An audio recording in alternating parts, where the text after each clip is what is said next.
पुणेमधील वैष्णवी हगवणे या ताईचं प्रेमविवाह झालं होतं आणि लग्नात 51 तोळे सोना, फॉर्च्युनर गाडी असा हुंडा सुद्धा देण्यात आला होता। तरी पण सासरी या मुलीला खूप छळ होत असल्याने तिने गळफास घेतला।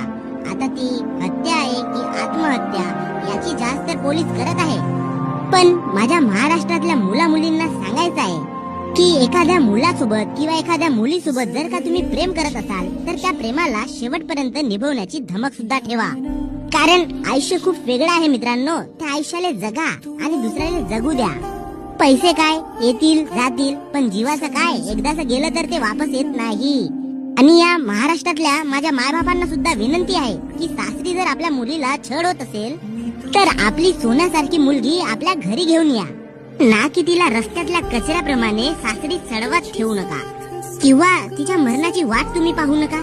आणि मुलींनो, प्रेम करताना तुम्ही मुलाकडे त्याच्याकडे किती पैसे आहेत, त्याच्याकडे धन किती आहे, त्याच्याकडे प्रॉपर्टी किती आहे हे सर्व न बघता तो मुलगा तुमच्यासाठी कितपत योग्य आहे ते बघा।